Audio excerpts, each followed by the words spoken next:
Nolan went to 17 rebounds yesterday. Kind of, got overlooked a little bit, at least during your press conference.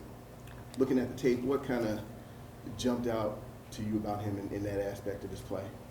Well, I think you've seen his growth throughout the year. I mean, just in terms of how he's stronger, more confident. At a 17, caught me by surprise too. I didn't realize there was that many. But no, I think it's just he has the opportunity or the ability to be a really good rebounder on both ends because size, athleticism, nose for the ball. He's got some toughness to him. Just as he continues to mature and get stronger, it should become, I think, more, not 17 every night, but more of the norm and not the exception of him getting double figures on that category quite often. Right, I know it's a pretty quick turnaround, but in some of the early prep, what just kind of stood out about maybe some of the physicality and urgency that the Gophers seem to play with, even kind of during an up and down season? Yeah, I mean, they've been competitive. I think they're 7-6 since we played them. There's been a little bit of a positional shift in terms of their lineup. They got Odekale playing the point now a little bit more. So, and then they've used Rigsby here recently off the bench, and he obviously shot it really well at Nebraska. So we understand, where we're at, and it doesn't matter where we go, who we play, even here. The league is extremely competitive, and they've done that. They played really well. Let the lead slip away at Nebraska Saturday, and they were able to make a couple plays down the stretch to win it. And obviously Rigsby hitting the three in transition was big for him. But Garcia is one of the leading scorers in our league, and the Patterson and Mike Mitchell in the backcourt.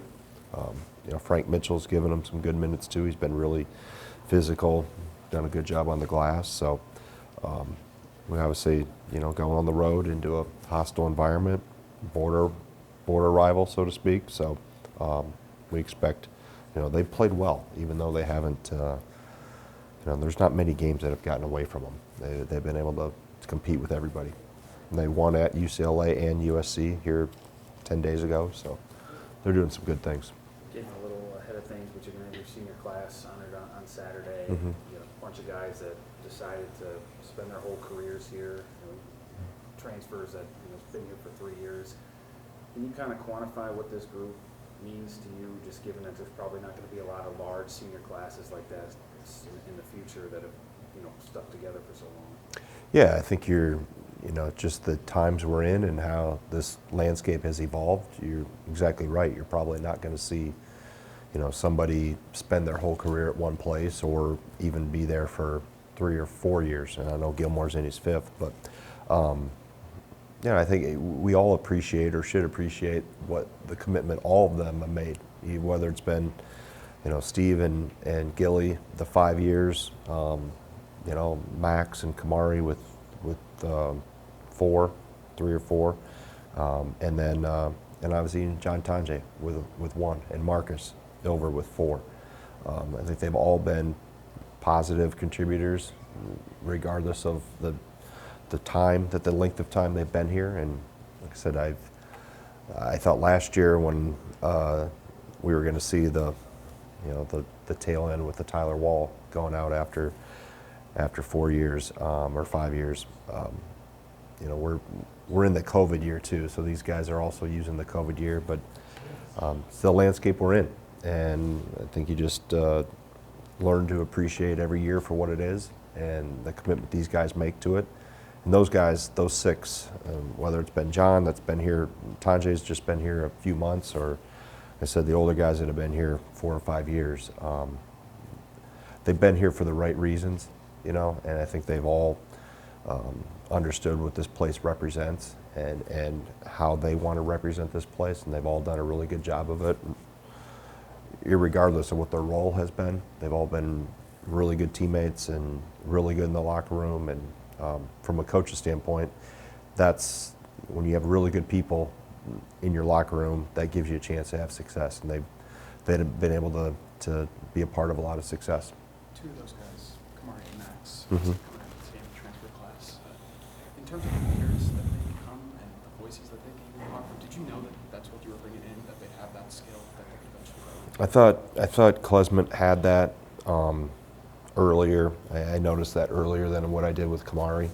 And I think it probably took, they were both obviously on a little different tracks in terms of getting themselves established and into a rotation and so forth. But I think, they both have, in their own ways, become very good leaders. And obviously Kamari, I think, has done a really good job for us this year and has embraced his role and has thrived in his role. And a big piece of that role is his leadership that he provides. So everybody, wears that leadership hat in different ways, and sometimes it comes at different times. But both those guys have done a really good job, and Gilmore as well. Gilmore is definitely a voice in that locker room that everybody listens to. So when you have that, like I said, that player-led group, that gives you a chance to touch higher points than if it's a coach-led team, because that's the unification and the bond and the ownership that those guys in that locker room take. They can push it farther than what a coach can. Does it mean anything that those guys are the local kids? Well, I think that's always, the loyalty to in-state schools it's been dissipating for the better part of 20 years. I've seen that trend happen everywhere, just because our world has expanded or shrunk. I don't know which way you want to look at it. But when you have two guys that didn't have the opportunity to come here out of high school because they just weren't at this level or ready for this level, to be able to have a chance to come back and appreciate that and really, I remember back to when NIL became a thing, and I sat down with Klesmet, and when this was all starting 2-3 years ago, and he said, "Coach, man, you just gave me an opportunity to wear the jersey. That's enough." And I wanted to get up and hug him and kiss him, but that how much it meant for him to come back and be here at home, and doesn't have the same meaning for everybody. And quite frankly, nationally, that is becoming less and less of a thing, and that started long before the portal. That we've just seen that just because of how society and think about it. My kids travel way more than I did, right? So their allegiance to home, so to speak, is not the same because the world has changed. With Carter, obviously you're glad he came back, but were you a little surprised that he's kind of stuck around as opposed to maybe seeking an opportunity to maybe have a larger role or have a more solidified scholarship status? No, because I think I've always understood his love for this place and his roots in this program or in our coaching tree, so to speak, because it's not just here, it's to Platteville, back to Platteville with both Brian and Stephanie. So I'm not surprised by that loyalty because quite frankly, he was raised in that. So, he was doing partner passing when he was 4 years old.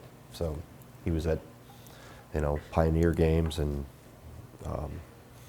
not watching his dad or his mom, but he understood. He understood the history of it, and he really, like I said, he was part of that family that came through. So with Brian playing for Bo and the history back to Platteville, so there was a definite tight connection just to the whole evolution of Platteville to Milwaukee to here, and then him obviously growing up not too far away in Heartland. So it's those are the homegrown ones that really, I think, have that attachment. We talked about the loyalty or I wouldn't say loyalty, there's the allegiance to, I think the allegiance for him was going back to his mom and dad's experience. And, we were all students together at Platteville at the same time a couple of years ago. One of the strengths of this program over decades now has been that when a guy leaves, or NBA graduates, whatever, there's always someone there to kind of step into that role. And is Kamari a pretty good example of that? Because I don't know how much he's playing this year, if Chucky's still around, but his role expanded and he's taking advantage of it? Yeah, I think the role has expanded, and I think his opportunities are more, but he's also, I think, reached a higher level where regardless of who was going to be here, he was going to have a role. And I think that part of his success is him embracing that role and really thriving in that role. Whether it's, like I said, he had yesterday started for us, and he did a couple months ago, the last time we played Minnesota. So he's regardless of whether he starts or whether he comes off the bench, his embracing of that role is been a real part of his success. You know, he's thrived in that because he's embraced it. He hasn't fought it. He hasn't. I think he just, like I said, he excels in it because he's happy about it. You know, and when you're happy about it, you have a tendency to do better, right? Than if you're looking for a reason why you should have a different role.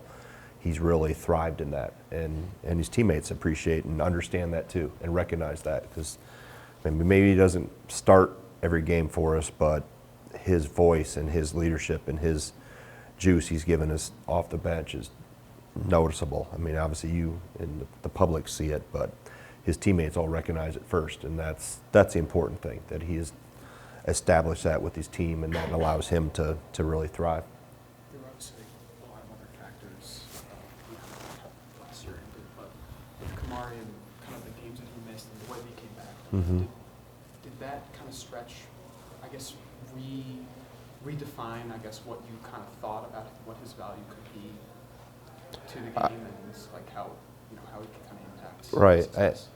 Yeah, I don't think I needed that moment to redefine what he could be. I think it showed everybody on the outside, because even though statistically his numbers maybe didn't pop off the page, he was an important piece, important cog in that wheel. And we were, prior to him getting hurt and prior to Blackwell, didn't miss as many games, but got hurt relatively the same time.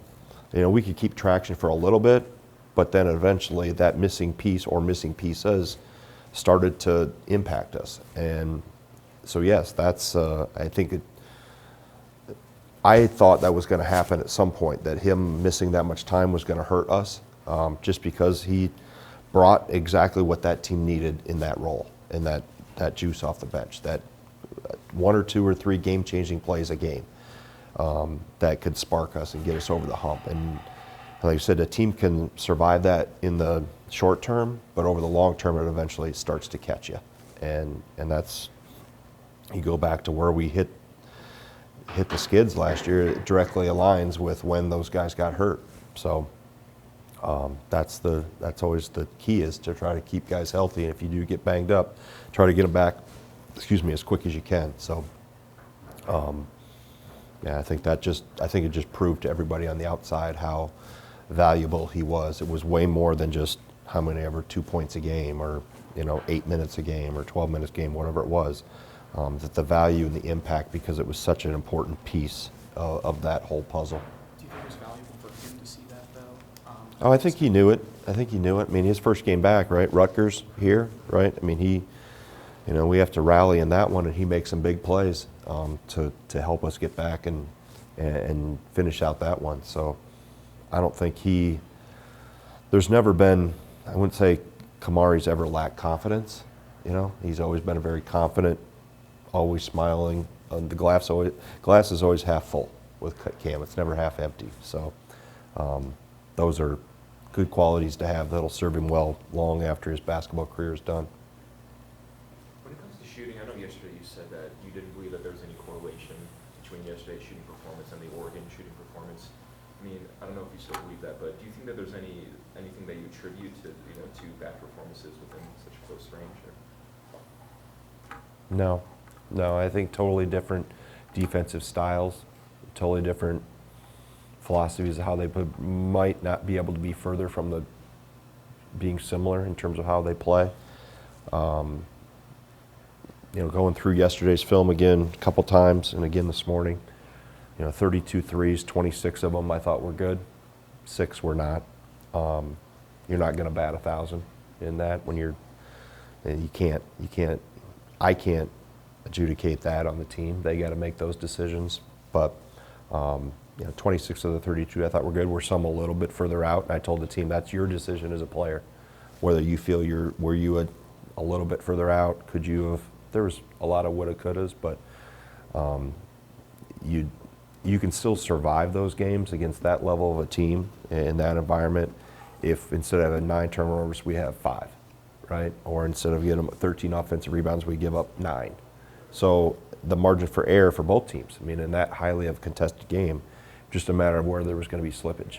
And obviously you go You go 10 for 32, we're talking about a completely different result. So I'm not gonna be one to micromanage when we want them to shoot. And you know, I remember, this is going back 20 plus years, because Kirk was playing and had an awesome shooting night, went bananas. Everybody loved him, right? Next night out goes like 1 for 10 from 3. And I remember Bo saying in the press conference, everybody loved him and hugged him 4 days ago. He went, 9 for 12. You got to love them the same when they went 1 for 10, right? So, we've been games where we made 21, right? If you have a game where you make 5, are they good looks? Are they what you want? Are you staying within what you're doing? So I thought we played well enough to win, other than making some shots. And then if you don't make shots, you got to be really airtight in a couple of those other areas. So from a comparative standpoint, Oregon to Michigan State, completely different. Completely different how they played ball screens, completely different how they play in gaps, completely different how they play in the post. They're two different animals in terms of how they play. From a defensive standpoint, I think your efficiency might have gotten better after. They did. Yeah, we jumped. Yeah. And I guess I'm just wondering, it kind of gets to the idea of, do you think you actually maybe got better defensively despite the result? We've been getting better defensively. I think we've been getting better. I think really since the last really analytically bad defensive game we've had was at UCLA, where when we were lights out offensively too. But that was just one of those where it was a shootout. But no, we've been getting better defensively. And we jumped analytically, or the national stuff we jumped. And but yeah, we held them under a point per possession. You're doing that to a top 10 team on the road. You gotta make some shots, right? You gotta score a little bit. But I also assume it's got to be encouraging. Max, you didn't have Max. Mm-hmm. Obviously, Xavier didn't play as much. I think before you kind of talked about trying to get to that 25. Yeah, we're at 31. Yes. Yeah, we're at 31 as of a little while ago I checked. So I guess I'm just wondering what areas do you think you need to tighten up to kind of get to where you really want to be? Yeah, well, we had 3 possessions there at the end where we kind of had ball screen defense breakdowns is the word I'll use, because I'm not going to use the word I use with the team. Where we were hedging and the other big was too high, and we were soft hedging and the other big was too low. And we had 3 possessions there where we got out of sync, and that's when Cooper, or whoever, I think it was Cooper, got loose on some ball screen rolls. So we didn't have the floor balance behind it, what we were doing within the ball screen. If you're going to shock and hedge, you got to have a rim protector and you got to have that backside loaded, and we were too spread out on the backside. So those are just simple breakdowns that, not simple, but easy things to fix. Because we were changing what we were doing based on what they were doing, because they wanted us out, like we want teams to sometimes come out and get extended a little bit, and we'll counter you behind it. So, but I think we've gotten better. Aside from those 3, I thought we've gotten better in those situations in ball screen defense, where our bigs have gotten more consistent in their shocking and their hedging. We've gotten better at bumping rollers and clogging the paint and forcing throwbacks and playing closeouts from there. So that's, a couple things were, some defensive rebounding. Kohler made the difference in the game there. And, he outworked us on a couple possessions. I think he had 2 or 3 in a row, and in the first half they got a 3 out of it.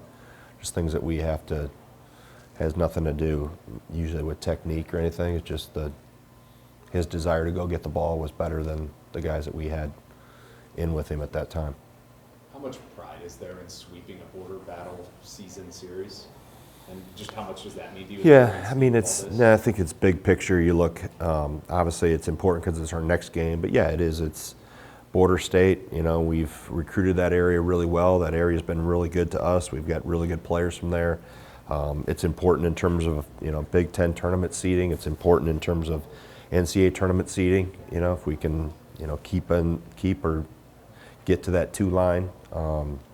You know, it's an important for obviously a Big Ten tournament to get the double bye if you can. And quite frankly, you boil it down to it's your next game and you're competitive and you want to win, right? And then the other stuff that could happen from that is a byproduct of really, you know, doing good things on Wednesday night.